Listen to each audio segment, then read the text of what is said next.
Okay, so let's unpack this. When you hear Green Bay Packers, chances are your mind immediately goes to Vince Lombardi Right. and those incredible championship teams of the 1960s. It's just an era synonymous with winning, discipline, and, well, a kind of mystique that still resonates today. Absolutely. Yeah. For many, that team, that coach, they weren't just sports figures. They were almost a touchstone in a rapidly changing America back then. Mm. Their story is much deeper than just, the scores on the board. And that's exactly what we're diving into today. We've got this stack of material from a listener, articles, book excerpts, some notes, Yeah. all focused on Lombardi and those legendary Packers. Yeah, and our mission for this deep dive really is to cut through maybe the myth, the surface stuff, and extract the most important insights, the surprising bits from these sources. Okay. We want to understand what really made Lombardi and that team special, the human element. Right, and how that whole intense experience shaped the players' lives long after they left Green Bay. So let's set the scene first, because you can't appreciate the transformation, really, without understanding the starting point. What was the state of the Green Bay Packers before Vince Lombardi showed up? Well, the sources paint a pretty bleak picture, honestly. This was a team with history, sure, founded way back in 1919, 6 NFL championships under Curly Lambeau. A legend himself. Right. But after Lambeau left in 1950, they basically fell off a cliff. A significant decline, the material says. Totally. From 1950 right up until Lombardi was hired, so after the 58 season, the sources say they went through 3 different head coaches. Wow. And didn't have a single winning season. Think about that. Nearly a decade of losing. And it wasn't just the record, was it? There were other huge challenges for the franchise itself. Exactly. The sources point out the realities of Green Bay. I mean, it was and still is the smallest market in the NFL. Ah. Then there's the brutal Wisconsin weather. And back then, trying to attract players to come there, it was incredibly difficult. So losing culture, small town, bad weather. Sounds like a tough sell. It really was. As one source quotes, Lee Remmel, the longtime team historian, Yeah. he said the team was widely considered the laughingstock of the league when Lombardi walked in. Laughing stock. That's quite a foundation to build on. Right. That's where he started. Wow. Okay, so from laughing stock to dynasty in, what, just a few years? How did that happen? Let's look at Lombardi's path. Who was this guy? Vince Lombardi's own story, as these sources lay it out, it's really fundamental to his leadership style. He was the son of Italian immigrants, grew up in Brooklyn, Hell's Kitchen, a tough neighborhood. Uh-huh. And his devout Catholic faith is mentioned again and again. It seems core to who he was. He played college ball too, right? Became part of football lore even before coaching. That's right, yeah. A guard on the famous 7 blocks of granite line at Fordham. Okay. But his coaching career really took shape after that. He spent time at West Point as an assistant under the legendary Colonel Earl Red Blake. And you can sort of see that military discipline woven into his later coaching style, can't you? Yeah, definitely. Yeah, it's a clear thread in the sources, for sure. From West Point, he moves to the NFL in '54, joins the New York Giants as their top offensive assistant. Ah. And here's where his faith kind of intersected with his career. The sources highlight this close connection he had with Giants owner Wellington Mara. Oh, interesting. Yeah, both devout Catholics, loved football. They even took trips together with their wives, apparently. That personal connection is, well, it's a surprising detail. Shows maybe a different side than just the stern coach persona. It does. He built these deep relationships. But the sources also make it really clear Lombardi had this burning desire to be a head coach. He wanted the Giants' job. He was one to open. Right. Jim Lee Howell wasn't going anywhere. He even applied for the Notre Dame job, the sources say, but never heard back. So Green Bay wasn't maybe his first choice, but opportunity knocked. Pretty much. According to the sources, they actually offered the job first to Forrest Evashevsky from Iowa. And he said no. He declined, yeah, which opened the door for Lombardi.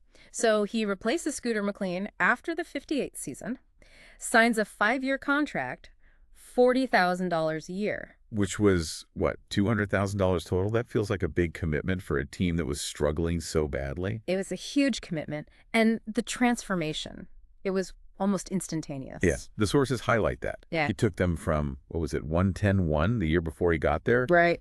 To reaching the NFL championship game in just his 3rd season. It was remarkably fast. And then the dynasty really took hold. Oh, yeah. They won NFL championships in 61, 62, 65, 66, and 67. Right. And then capped it off winning the first 2 Super Bowls. beat the Chiefs and the Raiders. You know, this era of Packers dominance, it happens during a really turbulent time in American history, too. The sources make that connection. Absolutely. You've got the rise of TV becoming huge, the Vietnam War escalating, the civil rights movement. Yeah. And the sources suggest the Green Bay players became these national heroes in a new way. And Lombardi himself, with his image, strength, conviction, he really resonated with a nation that was kind of looking for strong, trustworthy leaders, symbols of stability, maybe. He became larger than life. Right. And then after that second Super Bowl win, the sources note he made a surprising move. He retired from Green Bay, took the head coaching job with Washington, the Redskins, in '69. Right, for a short time. Yeah, and immediately brought his winning formula there, too. Led them to a 7-5-2 record with Sonny Jurgensen at QB. But then, tragically, he was diagnosed with cancer shortly after, passed away in 1970, only 57. Wow. Such a powerful but relatively short coaching career in the end. It really was. Let's dig into that power, though. The sources are just full of his philosophy, his leadership insights. What do they reveal about what drove him, how he led? Well, one really clear theme is just his absolute commitment to excellence. He famously talked about a full measure of a man's personal commitment to excellence and to victory. It wasn't just about winning the game. It was about the pursuit of it, the effort. Exactly. And he was very, very clear about the price of achieving anything worthwhile. The sources quote him listing it out: work and sacrifice and perseverance and competitive drive and selflessness and respect for authority. No shortcuts? No shortcuts whatsoever. So what did the sources say about his view on leadership itself? How did he define it? He saw leadership not just as, the ability to direct people, but crucially, having that direction accepted. Okay. The buy-in. The buy-in. He believed it rested on ability and capacity, sure, but also on cultivating commitments. It rests upon loyalty, it rests upon pride, and it rests upon followers. And he famously said, leaders are made, not born, through effort, through paying that price. The sources also put a lot of emphasis on mental toughness as a core element for him. They do, and they describe it as incredibly difficult, kind of multi-layered. It includes things you'd expect, like sacrifice and self-denial, Spartanism. Spartanism, just really rigorous. Yeah, like a rigorous, disciplined austerity, basically, and dedication, fearlessness. But they also include humility and love. Love. That seems like a surprising word to find alongside mental toughness. How do the sources connect those? It seems to tie into his belief that once you have won their hearts, they will follow you anywhere.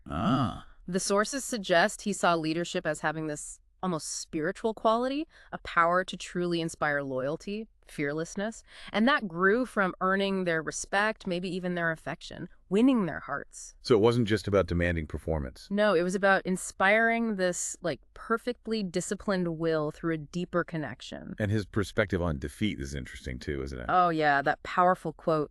If you gave everything you had, you never really got beat, you just ran out of time. That reframes success, doesn't it? Yeah. It's not just winning, but maximum effort. Exactly. His preparation sounds legendary. Bart Starr is quoted in the sources saying, "The games are fun. We have such intense preparation, you're never surprised on the field."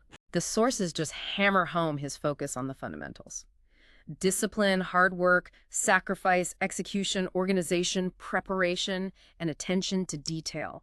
All of it. That must have created that single-mindedness of purpose the sources mention. Everyone on the same page. Down to the smallest detail. Everyone knew their role, what was expected. And when those details weren't executed, what was his reaction like then? Well, as one source recounts, his kind of pet saying whenever someone messed up on the field was just a short, sharp, "What the hell is going on out there?" Effective, I guess, if not subtle. Right. He also had that famous quote about striving for the impossible. Perfection is not attainable, but if you chase perfection, you could catch excellence. It set this incredibly high standard, but one that drove everyone towards achieving their absolute best. And what about energy? How did he view the role of energy? He linked it directly to success. All men are not created equal. The difference between success and failure is in energy. And tied right into that, fatigue makes cowards of us all. He really believed physical and mental exhaustion led to a lack of courage, a lack of commitment. He certainly didn't mince words defining the sport itself either, did he? Nope. Dancing is a contact sport. Football is a hitting sport. Simple, brutal, straight to the point. And as Bill Curry quotes him, sort of summing up that whole cycle. Winning is a habit. Unfortunately, so is losing. Yeah. It underlines that consistent effort, that mindset. It wasn't just for game day. It was a way of life he tried to instill. Okay, so that's the coach. Intense, demanding, inspiring. But he needed the players. And the sources really dig into the individuals, highlighting this wasn't a group of, cookie-cutter athletes. Not at all. The sources really emphasize the diversity, their backgrounds, their personalities, calling them a tapestry. Right. There's a real contrast, like the phrase one-eye jacks and straight arrows, the wilder guys versus the more straight-laced ones. Think Hornung versus Starr. Yeah, polar opposites almost. How did Lombardi mold such different people into one cohesive winning team? Well, the sources suggest it wasn't always easy. Initially, for some, he was almost the common enemy. Yeah. Someone whose intensity, whose demands kind of united them through shared hardship or even, fear. But that changed. Important, yes. That evolved into deep respect and, the sources say, ultimately love.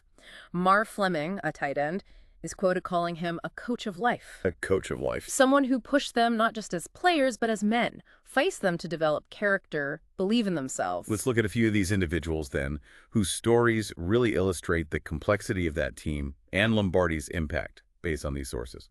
Paul Hornung, the golden boy. He's a fascinating place to start. Yeah, Paul Hornung, a superstar before Green Bay, the only Heisman winner from a losing college team. Incredible. Lombardi called him his greatest clutch player, invaluable inside the 20-yard line because he could do everything: run, pass, kick, so versatile. But his off-field reputation, as the sources describe it, was legendary in a totally different way. Oh, yes. One source famously said he made Mickey Mantle look like Mary Poppins. Wow.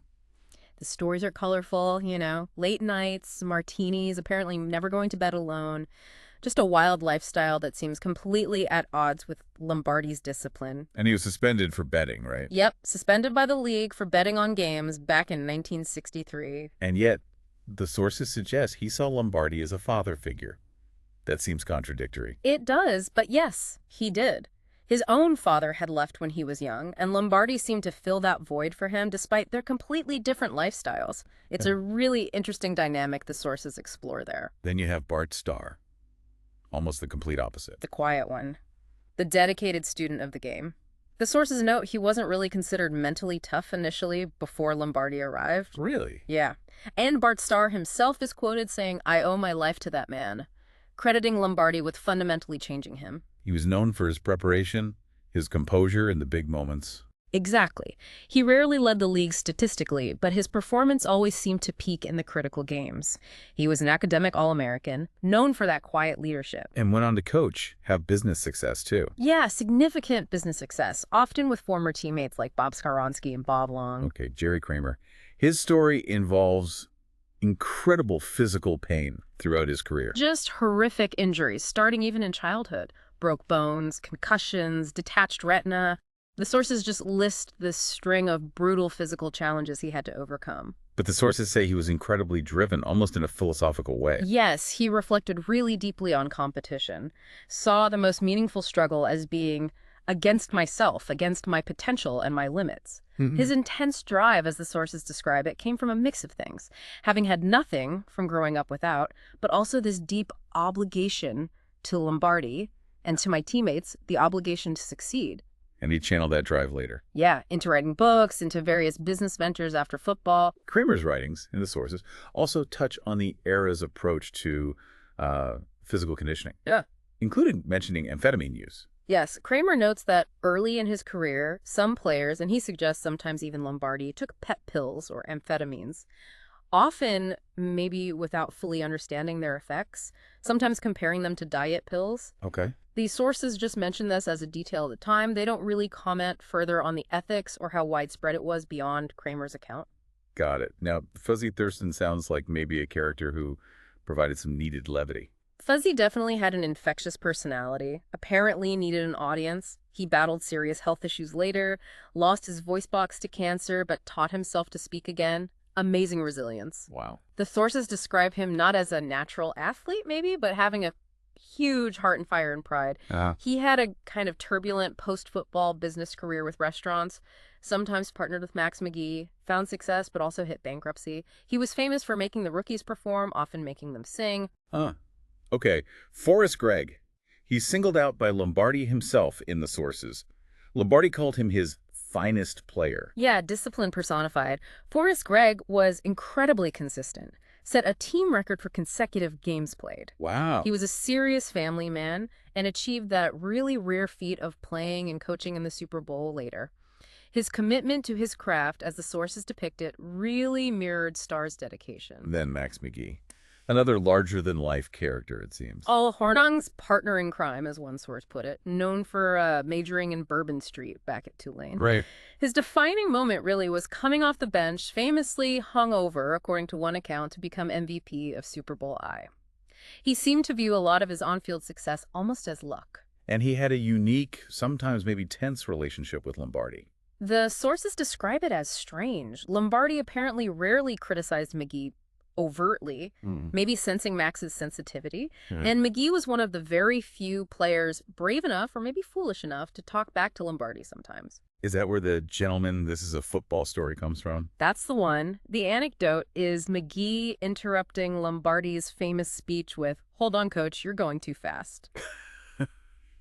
Takes guts. It really does. And McGee went on to have significant business success after football, particularly with Pizza Hut franchises and converting restaurants into the Chi-Chi's chain. Willie Davis's story really highlights overcoming immense challenges. Oh, absolutely. Willie Davis, great-grandson of slaves, his father a laborer earning like 50 cents a day. Incredible background. He played for 3 Hall of Fame coaches, Eddie Robinson, Paul Brown, and then Lombardi. And the sources note that Paul Brown actually used trading players to Green Bay as a threat. Really?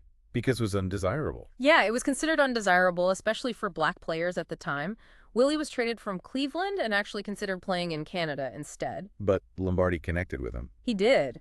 Willie Davis felt Lombardi took the time to really get to know his players and what made them tick. And Willie became a leader. A powerful motivator on the team, a classic overachiever. He earned his MBA while he was still playing. Wow. And built this highly successful post-football career in business. Owned radio stations, distribution companies, served on major corporate boards. He believed deprivation was a key motivator. Yeah. And used his success to inspire others. Wanted to put his fire into kids from similar backgrounds. His story, as the sources present it, is just powerful proof of that drive cultivated under Lombardi. Henry Jordan. Another defensive star acquired from Cleveland who became a Hall of Famer. Yeah, from a tenant farm, but highly intelligent dean's list at UVA. Traded to Green Bay, blossomed under Lombardi, Hall of Fame defensive tackle. And successful after football, too. Yes, he ran Summerfest in Milwaukee for a time. He's the one famously quoted saying, "Lombardi treats us all the same like dogs." Right. But he still thrived under that. He did. Despite that demanding style, he thrived. And Jimmy Taylor, the punishing runner. Escaped poverty, grew up on the streets of Baton Rouge, hustling from age 10, the sources say. Street smart, not school smart initially. Struggled with the playbook early on, but was fanatical about physical training. He had that famous rivalry with Jim Brown. Intense rivalry, battle for the rushing title, which Taylor won in 1962. He really embodied that hitting sport mentality Lombardi talked about. It seems like the sources touch on so many other players, too. Bill Curry, Ken Bowman, Dave Robinson, Nitschke, all with these compelling backgrounds. They do, and often highlighting these shared experiences that really shaped the team.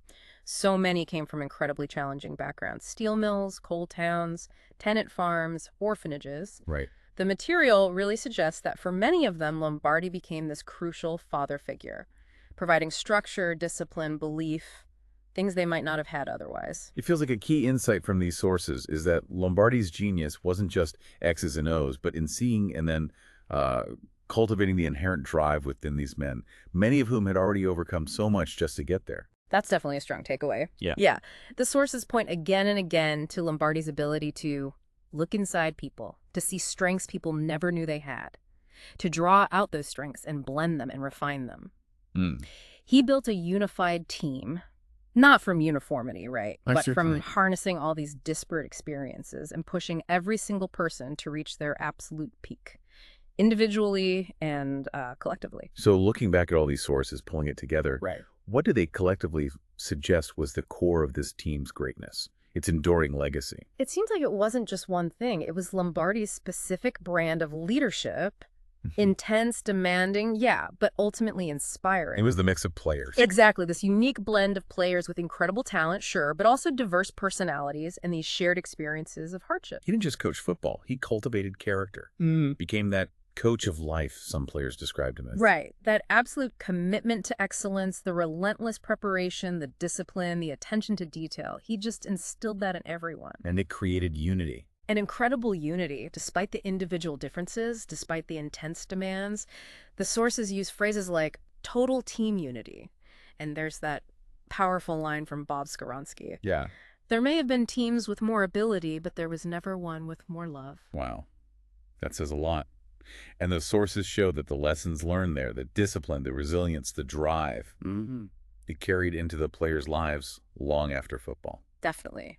Contributing to their post-football successes or maybe helping them navigate the struggles too. They took that inherent drive, that idea that deprivation was a key motivator, and the tools Lombardi gave them into business, into their families, into the rest of their lives. Yeah, you see it in so many of their stories. This deep dive through the sources has really gone beyond just the box scores and the highlights, hasn't it? Exploring the human stories behind one of sport's greatest dynasties. It really shows that the legacy is about more than just the championships. It's about the character forged, the bonds built through that shared, intense pursuit of a common goal. Which leaves you with something to really think about, doesn't it? The sources present this fascinating duality in Lombardi's leadership. Yeah. Capable of intense demand, even harshness, yet also inspiring this deep loyalty and love. And that powerful bond forged between these players coming from such different places through this intense shared experience under him. It's described in the sources as uniquely strong compared to other teams some of these guys played on. It makes you ponder, what truly makes a great team? Is it just talent and strategy? Or is there something deeper? Yeah, is there a deeper human element? A willingness maybe to be vulnerable, to trust, to sacrifice together that sets certain legendary groups apart? And how do leaders actually cultivate that kind of unity?